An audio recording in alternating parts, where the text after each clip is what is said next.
नमस्कार। आप सभी दर्शकों का मैं डॉक्टर मंजुल जोशी अपने इस YouTube चैनल में स्वागत करता हूं। मित्रों, आज के इस वीडियो में आपको दूंगा कुछ जानकारियां श्री वैभव लक्ष्मी व्रत के बारे में। आइए जानते हैं कुछ बातें इस व्रत के बारे में। श्री वैभव लक्ष्मी व्रत शीघ्र ही मनोवांछित फल देने वाला है।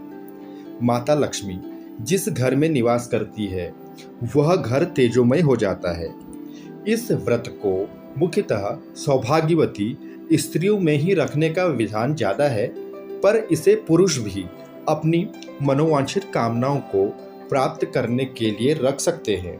साथ ही इस व्रत को रखने से यदि जन्म कुंडली में शुक्रदेव पीड़ित हों या अपनी नीच राशि में विराजमान हों अथवा किसी भी प्रकार से शुभ फल नहीं दे पा रहे हों, तो साथियों, आप यदि श्री वैभव लक्ष्मी माता का व्रत करते हैं तो कुंडली में शुक्रदेव की स्थिति भी मजबूत होती है। श्री वैभव लक्ष्मी माता का व्रत धन संपत्ति ऐश्वर्य की प्राप्ति के लिए किया जाता है।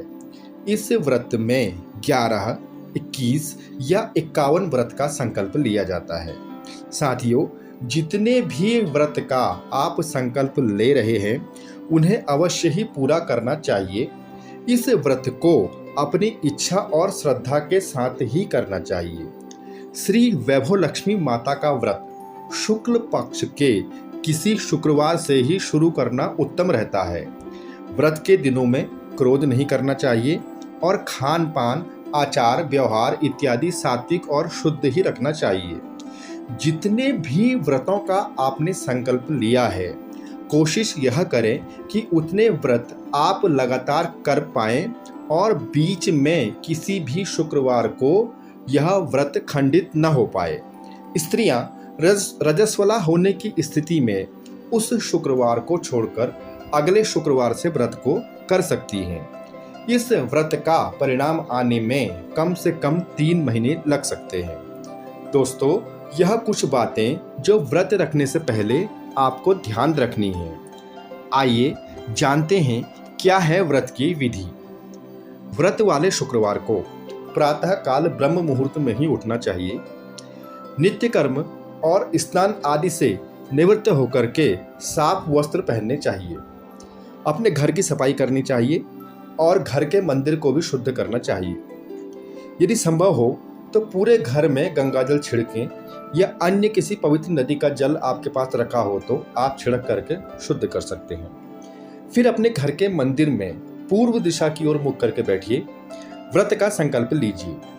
इसके बाद माता महालक्ष्मी के 8 रूपों का ध्यान करना है, जिसमें मुख्य रूप से श्री वैभव लक्ष्मी माँ, श्री गज लक्ष्मी माँ, श्री आदि लक्ष्मी माँ, श्री विजय लक्ष्मी माँ, श्री ऐश्वर्य लक्ष्मी माँ, श्री वीर लक्ष्मी माँ, श्री धन लक्ष्मी माँ, श्री संतान लक्ष्मी माँ, इन रूपों का पूजन करें।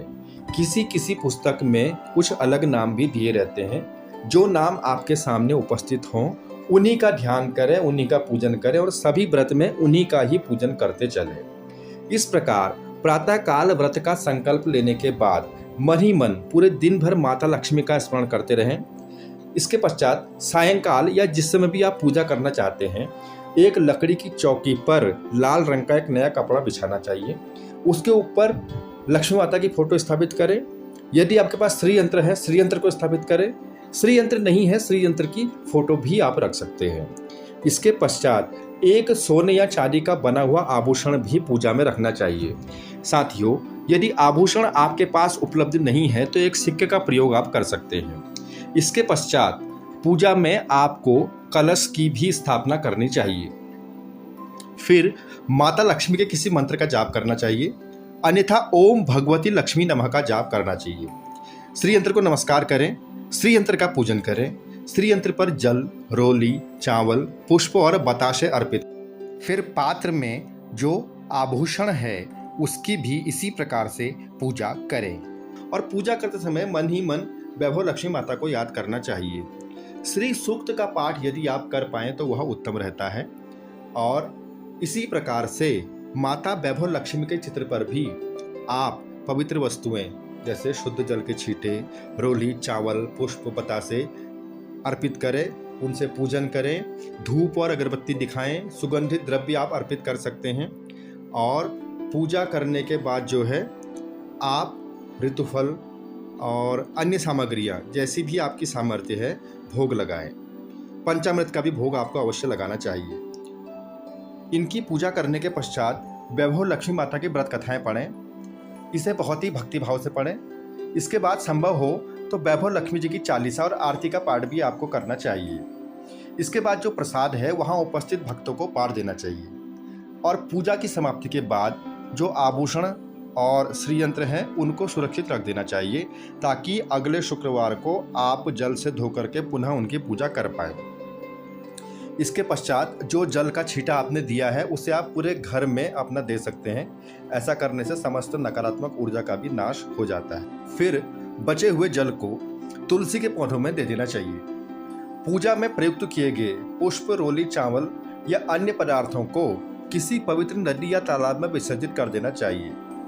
अगर ऐसा नहीं कर पा रहे हैं तो किसी पेड़ की जड़ पर अर्पित कर दें और चावल इत्यादि को चिड़ियों को भोजन के लिए दे देना चाहिए। साथियों, इस व्रत में लाल रंग के पुष्प आप चढ़ाएं, अन्यथा सफ़ेद रंग के पुष्प भी आप चढ़ा सकते हैं। लाल रंग की वस्तुओं का प्रयोग आप ज़्यादा करेंगे तो माता लक्ष्मी प्रसन्न होती है। इस व्रत को आप सच्चे मनयोग से करें। एक महत्वपूर्ण बात मैं आपको और बताना चाहूँगा जो आपको कहीं पर भी नहीं मिलेगी। माता लक्ष्मी के पूजन के बाद आपको भगवान नारायण यानी लक्ष्मीपति विष्णु जी का भी पूजन करना चाहिए, क्योंकि जहाँ विष्णु भगवान होंगे वहाँ माता लक्ष्मी अपने आप चली आएंगी। तो आपको इस दिन दोनों का पूजन करना चाहिए। इस व्रत में आप माता लक्ष्मी को खीर का भोग लगाएं। चावल की खीर जो होती है दूध में बना करके उसका भोग आप लगाएं तो उत्तम रहता है।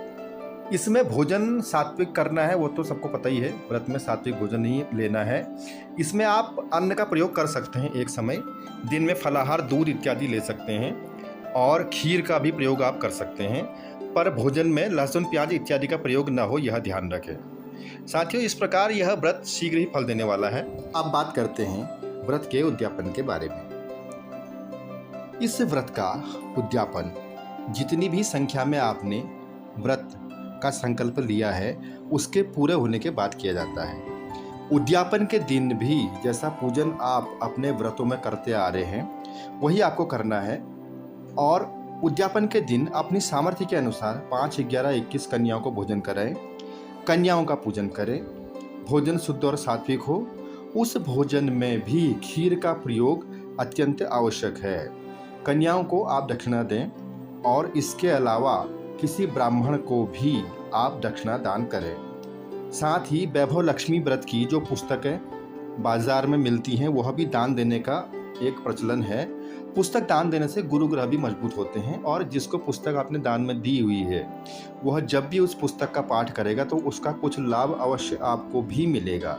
परंतु यदि आपको कोई पुस्तक दान में मिली हुई है किसी और से तो उसे दान नहीं करना है, उसे अपने घर में ही आपको जो है संभाल करके रखना है। तो साथियों, इस प्रकार से आप माता वैभव लक्ष्मी के व्रत की विधि और उद्यापन कर सकते हैं। माता लक्ष्मी निश्चित रूप से शुभ फल देने वाली और मनोकामनाओं को पूर्ण करने वाली है। माता लक्ष्मी आप सभी का कल्याण करे, इसी कामना के साथ इस वीडियो को यहीं पर विराम देता हूँ। यदि आपकी कोई और क्वेरी है तो आप कमेंट बॉक्स के माध्यम से मुझे अपडेट कर सकते हैं। साथियों, हमारे द्वारा कुंडली विश्लेषण भी किया जाता है।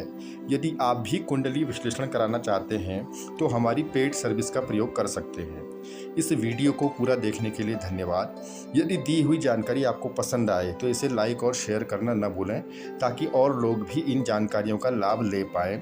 हमारे चैनल को ऐसे ही वीडियोज़ के लिए सब्सक्राइब करें। आप सभी का समय शुभ हो। धन्यवाद।